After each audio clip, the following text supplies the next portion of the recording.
Just 8 things would have revolutionised our first 6 months of travel, and we're going to go through those right now. How cost-effective staying in low cost of living locations actually is. So you might be sitting there going, yeah, it's okay for you. I can't afford to do this. But put yourself in my position not that long ago, just a few years ago.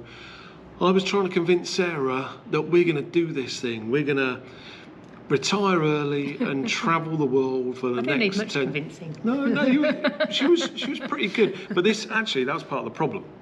I wonder if you're me in your relationship, so listen carefully. The issue I had was we spent a lot of time looking at YouTube channels, reading blogs, to try and get the full picture of the costing to travel around the world. Because, you know, the thing you often hear people say is, yeah, when I retire, I'm going to do a world cruise, i.e., that's super expensive. So we're coming at this from the perspective of traveling the world is expensive. I'm watching things and reading things going, can you do that? So when you're in Thailand, it only costs you $1 for a meal. But what if you do this?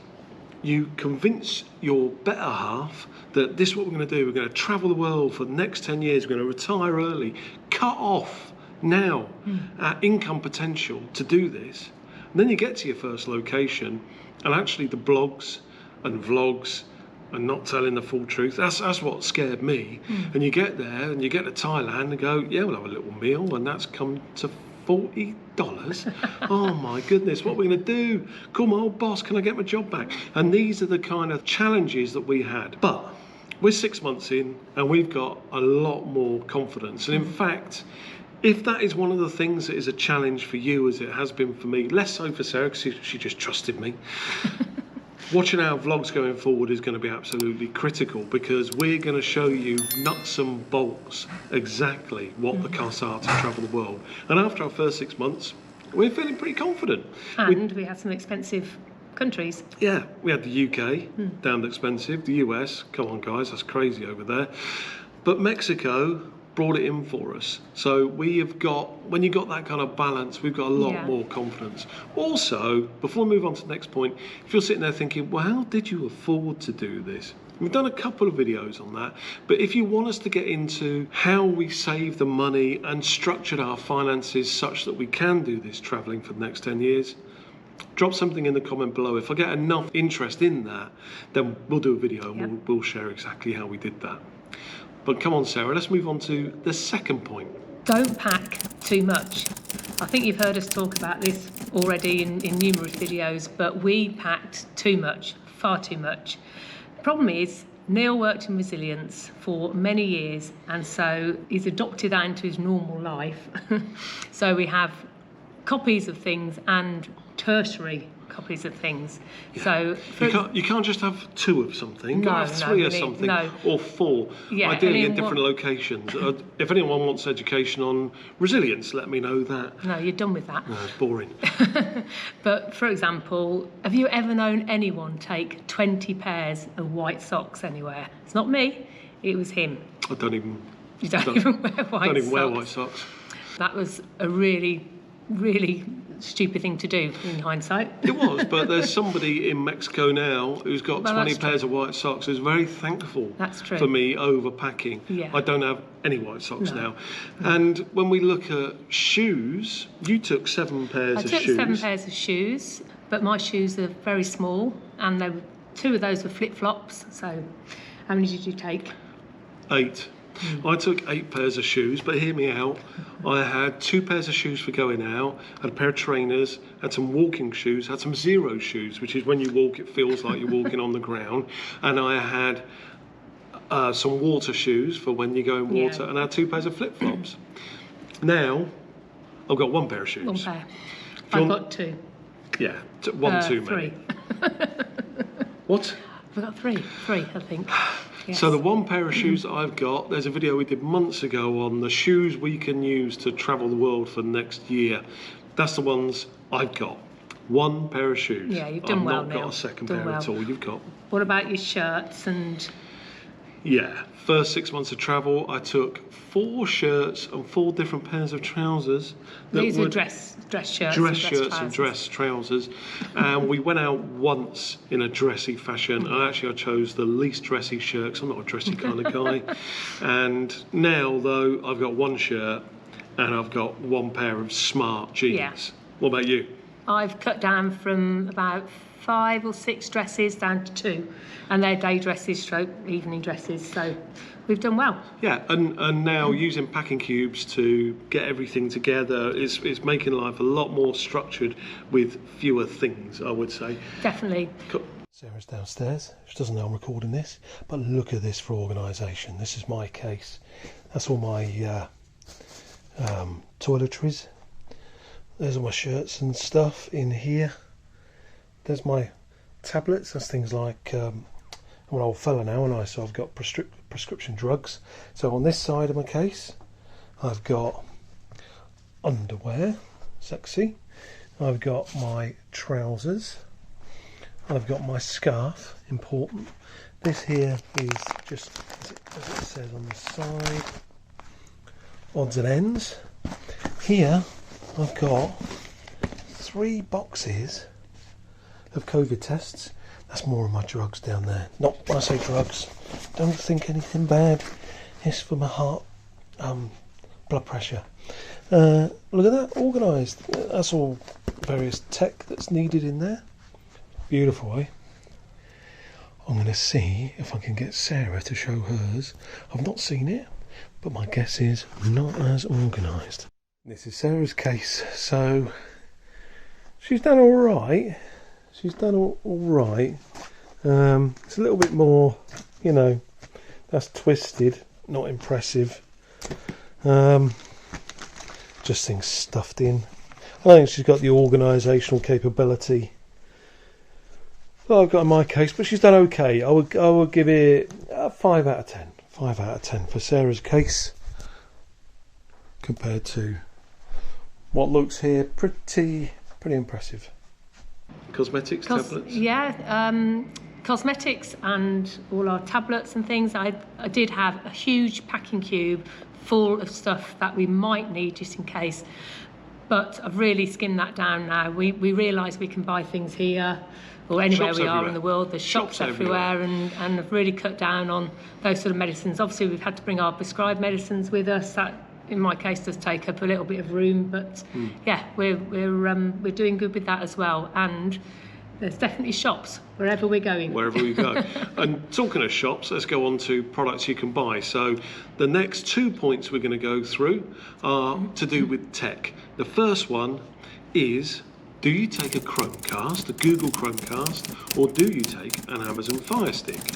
Well, I made a mistake. I packed a Google Chromecast and I went for the Ultra because I wanted it to be ultra good. Problem is with Google Chromecast, doesn't play well with VPNs, virtual private networks, and I've done a video probably 6 months ago about technology and that a VPN is actually critical when you travel. Our VPN is listed below. You get a discount off if you go for that. We get a kickback as well, I believe. But whether you use that or another one, you've got to have a VPN when you travel for security.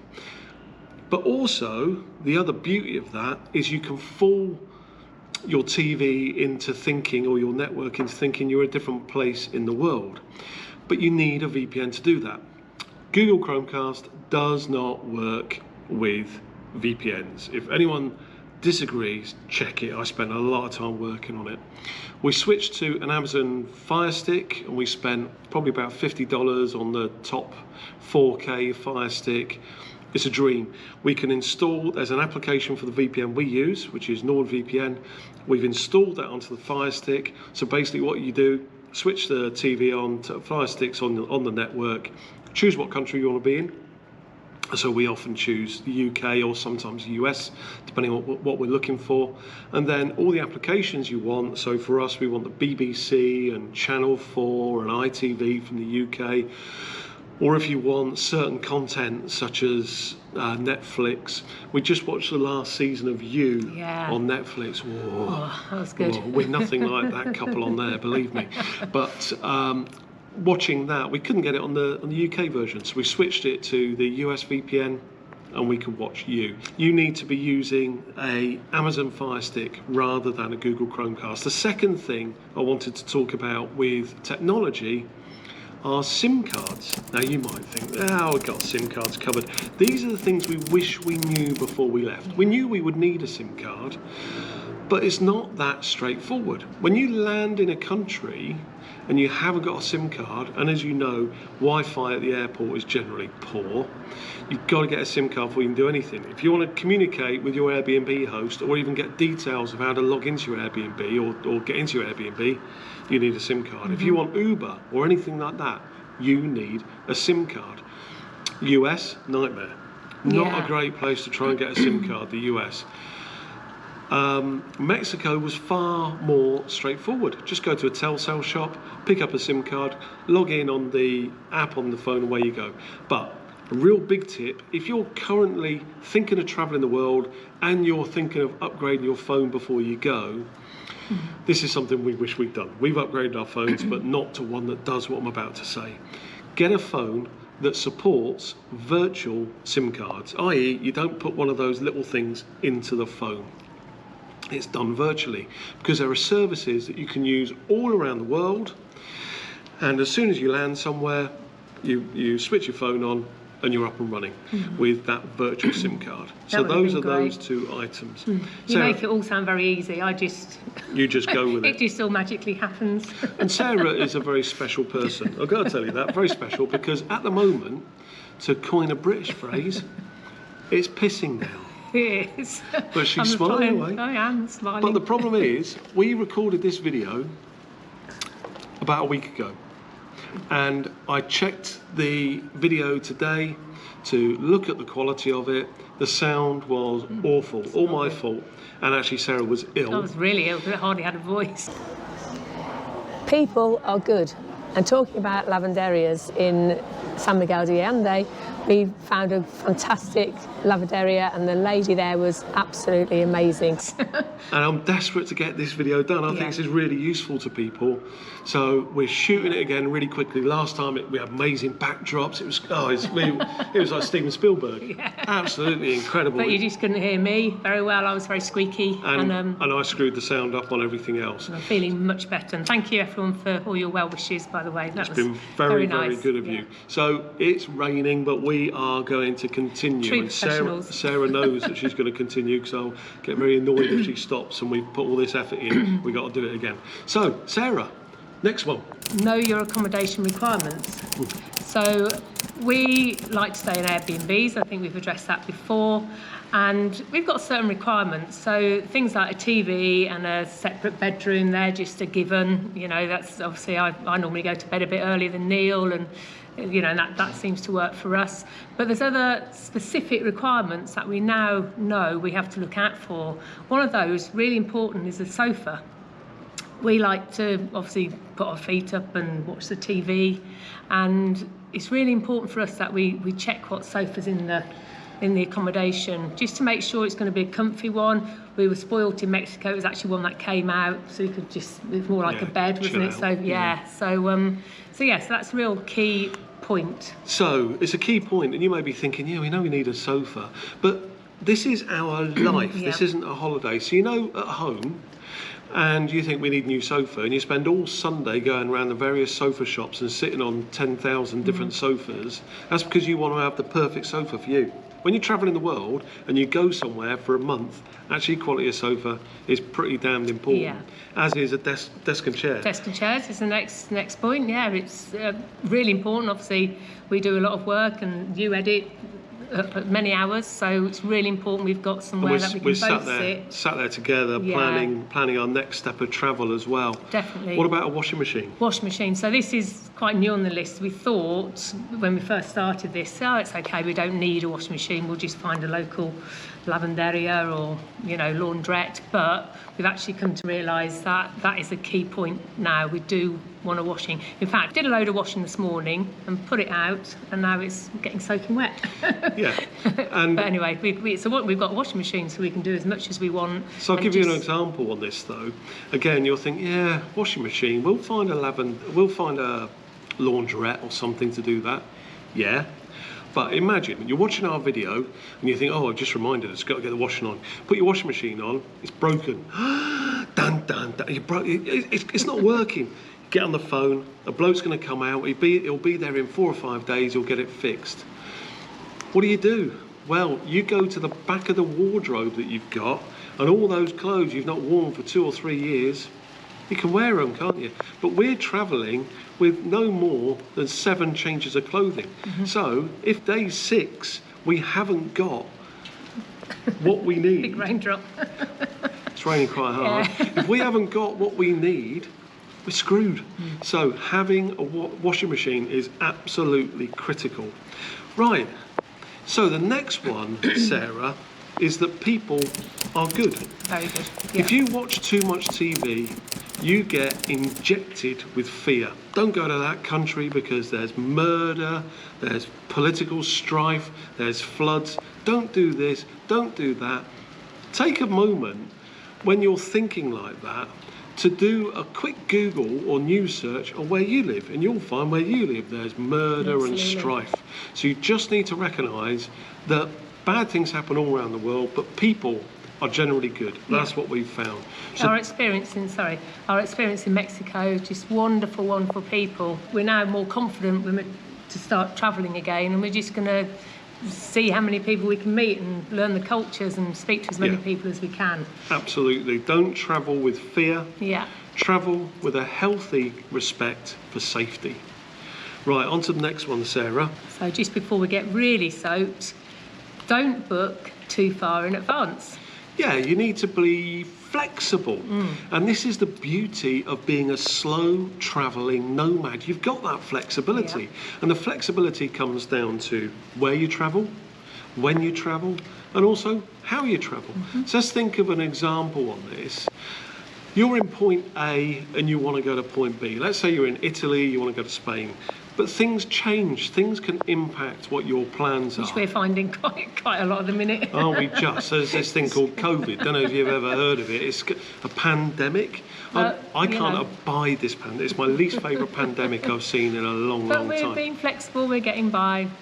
So we're doing good. booking one thing at a time, and we're not booking beyond that until we're some way down the line, and we'll move on from there. Yeah. And actually, I just wanted to interject here to say, if this is the first time you've seen one of our videos, we retired early to slow travel the world for the next 10 years, and as we're doing that, we're going to record all of the costs of the travel as well. So this might be a great time for you to subscribe. Also, if you're one of our regular viewers, this might be a good time to consider sharing this with friends and family, because if this is something you want to do, you talk to friends and family about it, they look at you like you're mad. We know because we did the same absolutely. thing. Or they might look at what we're doing and think, well, we could do that too. So we'd appreciate it if you'd share. And give a thumbs up. Or do all that stuff. All that stuff. I think this is the last point before we get like drowned rats. What is that? Just be yourself. You're not on holiday, and so you haven't got to do all the sightseeing things all at once. Yeah, you can take your time. Yeah, when you watch YouTubers or you look at Instagram, you do all that stuff and you look at people and go, oh, I've got to do that. Actually, you haven't got to do anything. What you've got to do is be you. So let's take an example there. When you're at home, you've got hobbies, you need to do admin, you like to watch a bit of telly, you want to cook, and you want to go out and do things. You want to have a similar kind of cycle when you're on the road. So wherever you are, be yourself and don't suffer FOMO. Don't think, I'm in this location, so I've got to do this. Use example. Let's say we were in Bali at the moment and I look around and go, everyone's doing yoga. I've got to do yoga. I haven't got to do yoga. Secret is I want to do yoga because I'm getting older and I'm not as supple as I used to be, and I want supple then. So I do want to do it. Well, I want to do it on my terms when I want to do it. Right, we're going to wrap this here because I've just had warning that if I don't, there's going to be trouble. No, you're making that up. So if there's anything... I'm sitting here, I haven't said a word. If there's anything I'm we've just worried missed... about my washing, but it's fine. If there's anything you think we've missed in this video of tips that people need to have before they travel, drop it in the comments. We'd like to see it, but maybe other viewers of this would like to see it too. But next week, Sarah... We are in Athens. See you then.